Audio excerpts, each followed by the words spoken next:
Most people will never see $100,000 in their bank account, not because they're not smart enough, but because they quit at exactly the wrong moment. I've studied hundreds of people who tried to build wealth, and the difference between those who made it and those who didn't had nothing to do with talent, luck, or even hard work. It came down to one thing. And by the end of this video, you're going to understand exactly what that one thing is and why knowing it could completely change your financial future. Let's start with something that might be uncomfortable to hear. The majority of people who set out to build real wealth, people just like you and me, give up before they ever hit that first $100,000 milestone. And the scary part? Most of them quit when they were closer to the finish line than they ever realized. Think about that for a second. Imagine walking 90% of the way to your destination, sitting down on the side of the road, and never getting up again.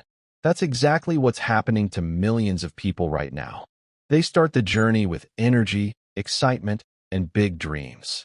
They watch the videos, read the books, maybe even open a savings account or start a side hustle. But then something happens. Life gets hard. Progress feels slow. And one by one, they begin to talk themselves out of it. The question is, why?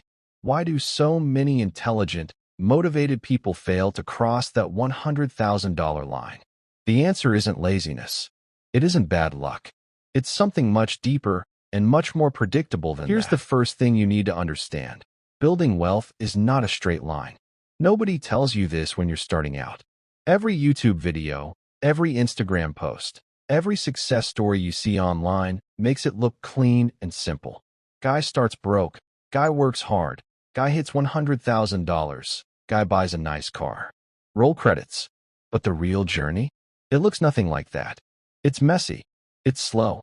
It's full of moments where you genuinely cannot tell if what you're doing is working or not. And that uncertainty, that long, painful, invisible middle stretch, is where most people break. Psychologists actually have a name for this. They call it the valley of despair. It's that brutal phase that comes after the initial excitement wears off, but before the real results start showing up. You've put in weeks, maybe months of effort. You've made sacrifices. You've stayed disciplined.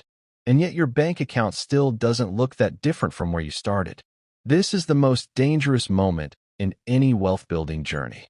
Because your brain, your very logical, very rational brain, starts doing the math. It looks at the effort you've put in, compares it to the results you've gotten, and whispers something devastating.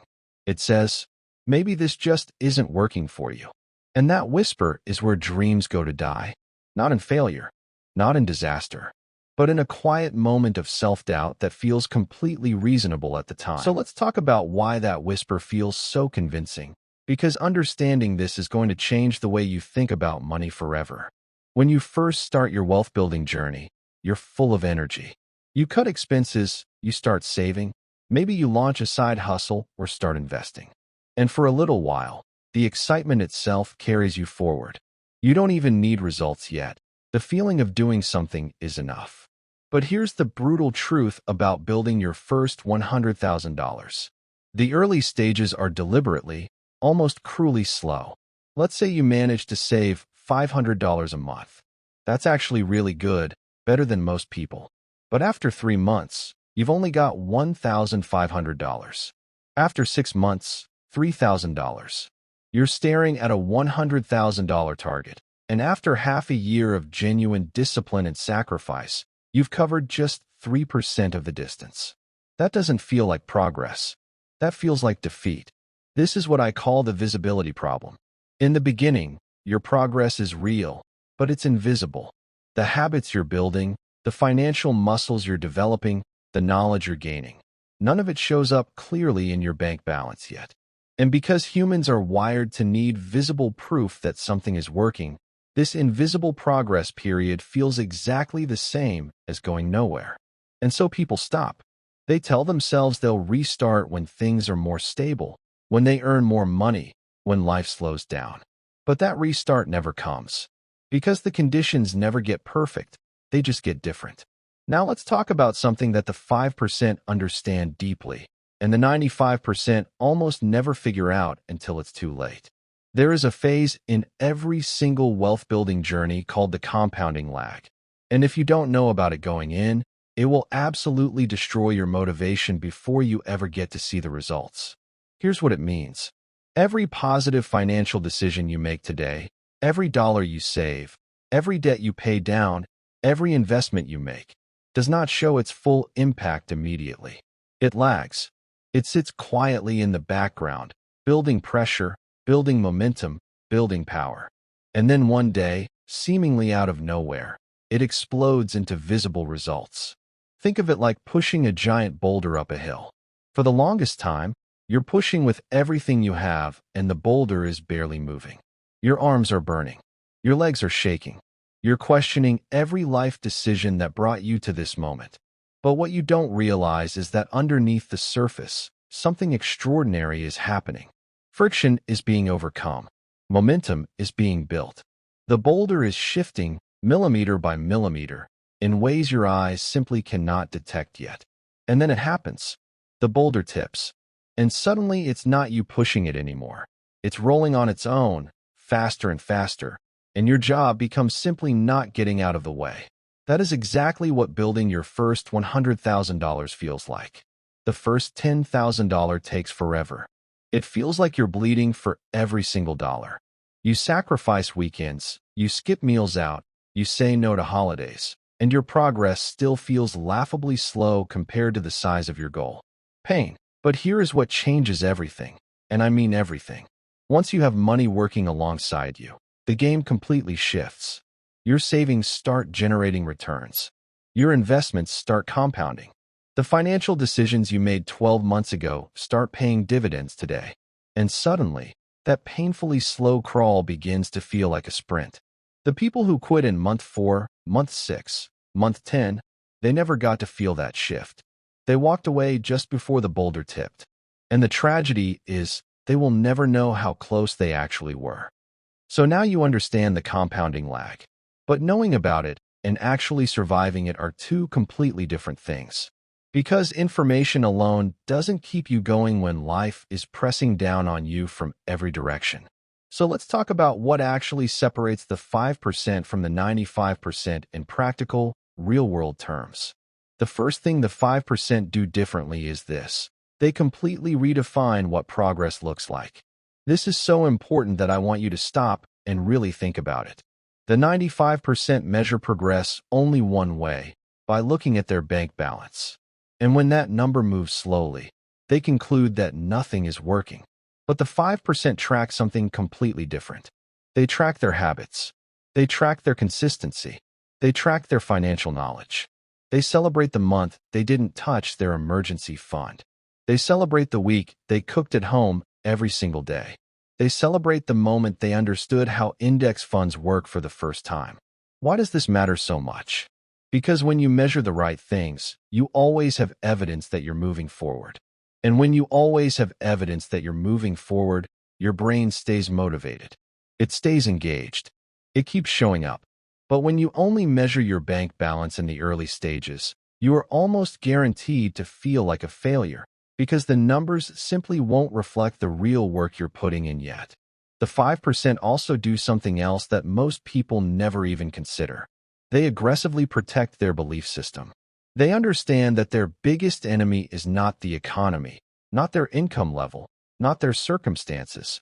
It is the slow erosion of their own belief that this is actually possible for them personally. Let's dig deeper into that belief system, because this is where the real battle is fought. And almost nobody talks about this in personal finance content. Everyone wants to give you the 5-step plan, the budgeting spreadsheet, the investment strategy. And those things matter. But none of them work if your belief is broken. None of them. Here's what happens to most people around the 3 to 6 month mark of their wealth-building journey. They start encountering what I call belief attacks. These are not dramatic moments. They don't arrive with warning signs.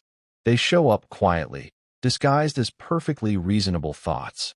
Thoughts like, maybe $100,000 is realistic for some people, but my situation is genuinely different. Or, I don't come from money, so the rules probably work differently for me. Or the most dangerous one of all, I'll get serious about this when I'm earning more. Every single one of these thoughts feels completely logical in the moment. That's what makes them so deadly. They're not wild, irrational fears. They're calm, measured, reasonable-sounding excuses that your own mind generates to protect you from the discomfort of delayed gratification. And here is the cold truth. Your brain does not actually want you to build wealth. Not because it wishes you harm, but because building wealth requires doing things that feel deeply unnatural to the human brain. It requires choosing future reward over present comfort again and again and again for months and years at a time. And your brain is literally wired to resist that. It is designed to seek immediate pleasure and avoid immediate pain. Every savings decision, every investment, every financial sacrifice you make goes directly against your brain's deepest survival programming. The 5% understand this. They don't fight their brain. They build systems that make the right choices automatic, so their brain never even gets the chance to talk them out of it. So let's talk about those systems, because this is where the 5% truly pull away from everyone else. And once you understand how these systems work, you will never approach your finances the same way again. The most powerful system the 5% use is what I call forced automaticity. And the concept is beautifully simple. You remove the decision entirely. You don't rely on willpower. You don't rely on motivation. You don't rely on waking up every morning feeling disciplined and focused. Because here's the reality. Some mornings you won't feel any of those things. Some months, life will hit you so hard that just getting through the day feels like an achievement. And if your wealth-building plan depends on you feeling motivated every single day, it will collapse the moment life gets difficult. So what do the 5% do instead? They automate everything they possibly can. The moment their salary hits their account, a fixed percentage moves automatically into savings. They don't see it. They don't touch it. They don't make a decision about it. It's gone before their brain even registers it as available money. Their investments are set up on automatic monthly transfers. Their debt payments are scheduled without any manual input required. Their financial plan runs in the background like an operating system, quietly, consistently, without needing their daily attention or emotional energy. This is not a new concept, but the reason most people never implement it is fascinating. They feel like automating their finances means losing control. They want to manually move money each month because it makes them feel involved, feel responsible, feel like they're actively managing things. But that feeling of control is actually costing them everything. Because every time a financial decision passes through human hands, it passes through human emotions. And human emotions in financial matters are almost always destructive. The 5% figured out something profound. True financial control is not about touching your money more. It is about touching it less. Now let's talk about something that nobody in the personal finance space wants to admit openly, because it makes people uncomfortable. But it is one of the single biggest reasons why 95% of people never reach $100,000. And that reason is this. The people around you may be quietly, unknowingly, pulling you back. This is not about blame. This is not about cutting people off or becoming some kind of isolated, money-obsessed robot. But it is about being brutally honest with yourself about the environment you are operating in every single day. Because your financial habits do not exist in a vacuum. They exist inside a social ecosystem. And that ecosystem either supports your growth or silently drains it. Think about your 5 closest friends or family members right now. What is their relationship with money like? Do they talk about saving and investing? Do they make financially disciplined decisions? Do they encourage you when you say no to unnecessary spending? Or do they tease you for being too careful with money? Do they pressure you into expenses you cannot afford? Do they roll their eyes when you talk about building wealth like it's some kind of obsession? Research consistently shows that your financial outcomes are heavily influenced by the average financial behavior of the people closest to you. This is not a motivational quote. This is behavioral economics. We are social creatures. We unconsciously mirror the habits, attitudes, and spending patterns of the people we spend the most time with. And if the people around you have a broke mindset, even if they are wonderful, loving, genuinely good people, That mindset will seep into your own decision-making without you ever realizing it. The 5% don't necessarily have wealthier friends than you, but they are intentional about who they take financial advice from, who they discuss money with, and whose opinions they allow to influence their financial decisions. They create boundaries, not out of arrogance, but out of pure self-preservation. Let's talk about the moment everything changes, because there is a specific turning point in every successful wealth-building journey, and the 5% recognize it when it arrives. That moment is your first $10,000. It sounds small compared to $100,000. But hitting your first $10,000 in savings or investments is not just a financial milestone. It is a psychological earthquake. Because for the first time, you have undeniable, visible, tangible proof that your system works. The months of discipline, the sacrifices, the automation, the belief protection, all of it suddenly has a number attached to it. And that number changes something fundamental inside you. Before $10,000, building wealth feels like a theory. After $10,000, it feels like an identity. And that shift in identity is what carries you the rest of the way to $100,000. You stop seeing yourself as someone who is trying to save money. You start seeing yourself as someone who builds wealth. And that one internal change, that quiet but powerful reframing of who you are, makes every subsequent decision easier, faster, and more natural than anything that came before it. The 95% never reach $10,000 because they quit in the invisible phase. But you now know the invisible phase exists. You know it is temporary, and you know exactly what is waiting on the other side of it. So let's bring everything together, because this is the moment where your journey either changes or stays exactly the same as it was before you clicked on this video. You now know that 95% of people quit before $100,000 not because they lack intelligence, not because they lack opportunity, and not because the goal is unrealistic.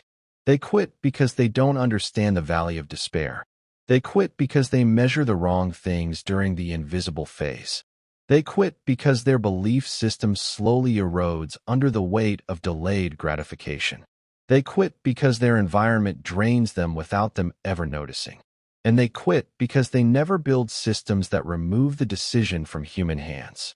But you are no longer in that 95%, because knowledge changes behavior, and behavior changes outcomes. Here is the only thing I want you to do after watching this video. Just one thing.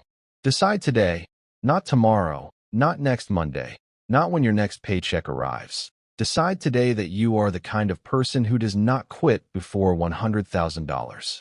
Write it down if you have to. Say it out loud if you need to. But make that decision with the full understanding that the road will get uncomfortable, the progress will feel invisible, and your own brain will try to talk you out of it.